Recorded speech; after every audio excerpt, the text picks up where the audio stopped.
If you are thinking of Nirvana and the kingdom of God as dimensions of the afterlife, separate from earthly life, perhaps this is not the video you are looking for.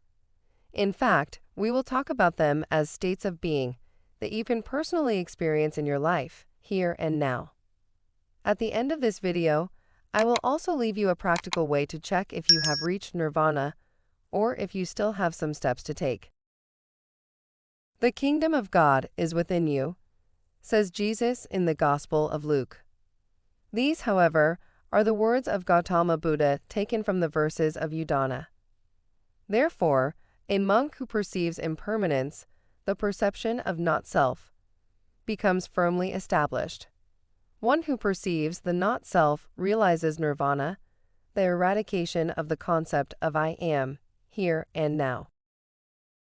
As is evident, both spiritual masters refer to the present time and the interiority of the human being as the space-time coordinates for experiencing the most authentic dimension of life, which certainly will have an eternal echo, but which starts already here, in our daily lives. It is not easy to express the concepts of nirvana and the kingdom of God in words.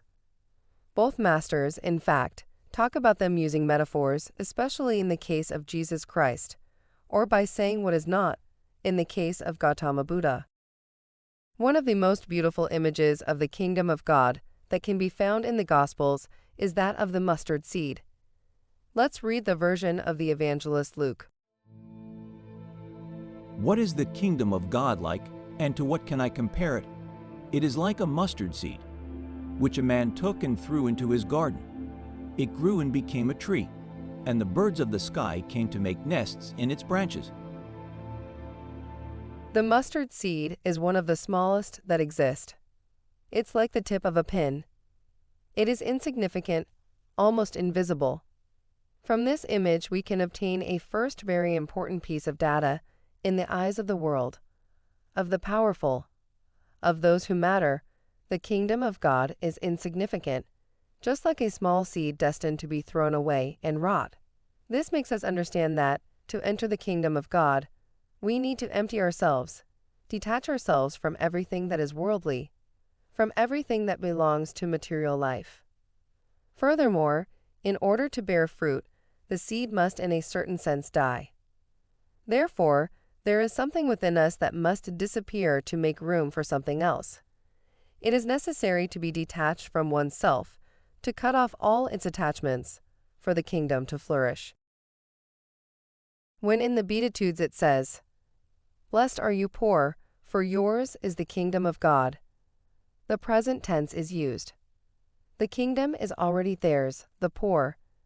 They are the kings, the models who represent God. The powerful of the earth have nothing to do with the kingdom of God, because they are the ones who produce evil, who fuel the desire to possess, to dominate, the pride that does not allow the realization of peace. Therefore, the kingdom of God is liberation from this false model of man and God that we have in our heads.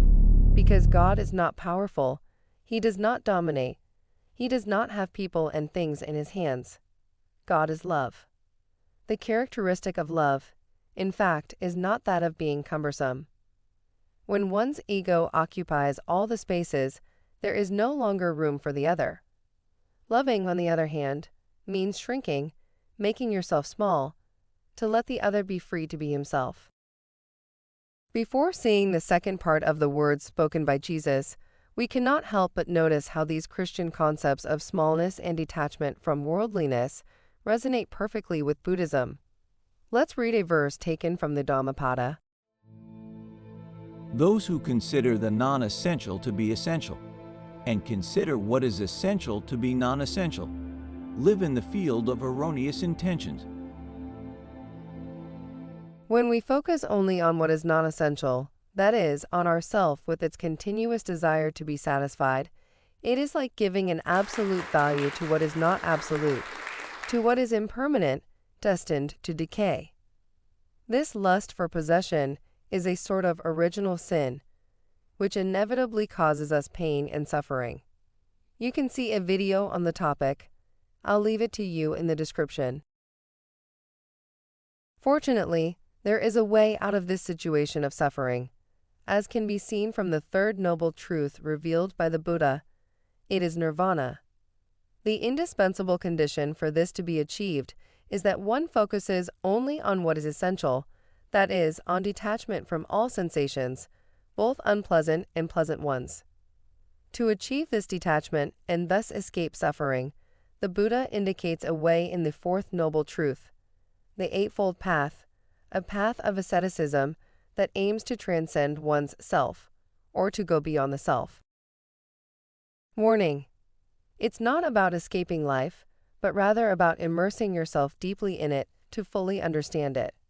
Those who reach nirvana awaken to true reality, as they no longer see through the illusions caused by their ego and its attachments. For someone in this state, it is worldly things that appear empty, inconsistent, and meaningless. Therefore, both Buddhism and Christianity converge in saying that to enter the kingdom of God, or to reach nirvana, we must first work on ourself, which must be overcome, transcended, by virtue of something greater. Before seeing what it's about, I ask you to leave me a like if you've appreciated what you've heard so far. Thank you with all my heart. Do you remember the words of Jesus? The small seed grew and became a large tree, to the point that birds came to make nests in its branches. The seed develops its life force by dying, taken and thrown away, just as Jesus Christ was. In another passage from the Gospel of John, Jesus, in reference to himself, says, If the grain of wheat fallen to the ground does not die, it remains alone. But if it dies, it produces much fruit.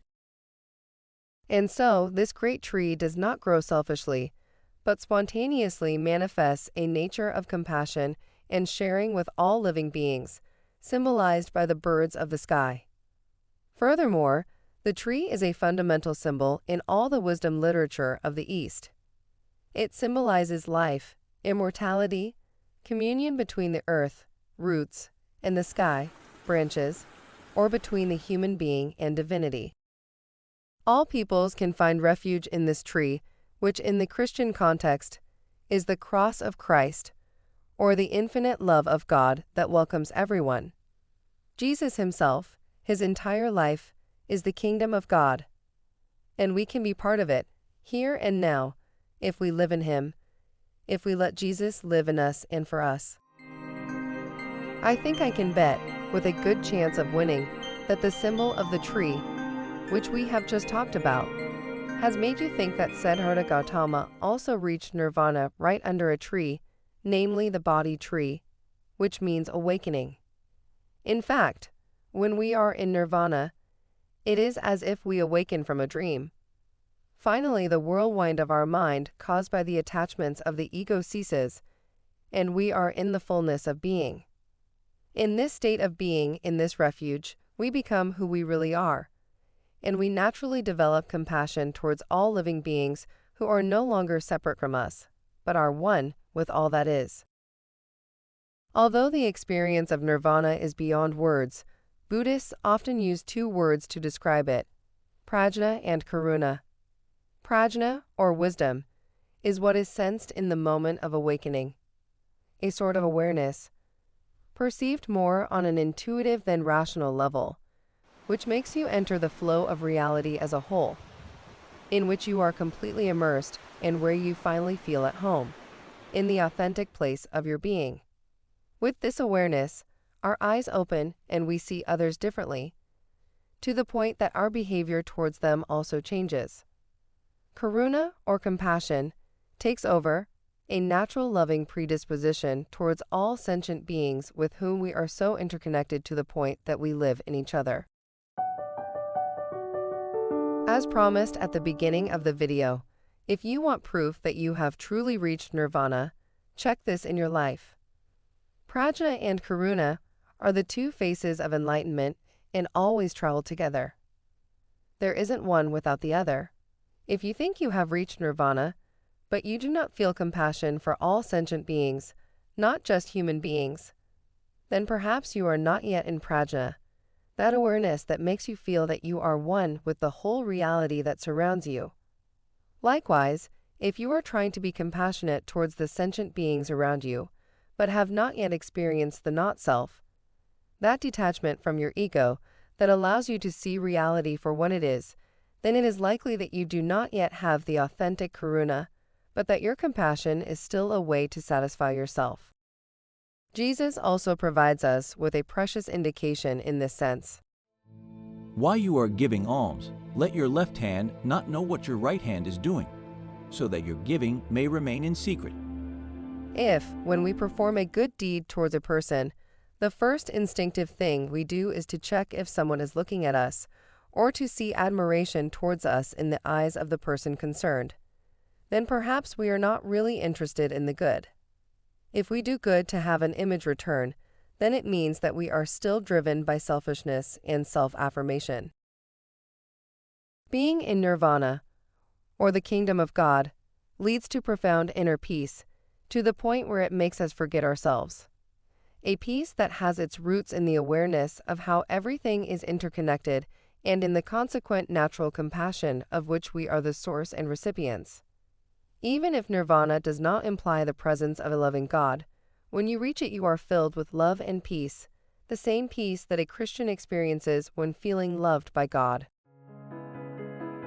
Thanks for being with me so far. Namaste and God bless you.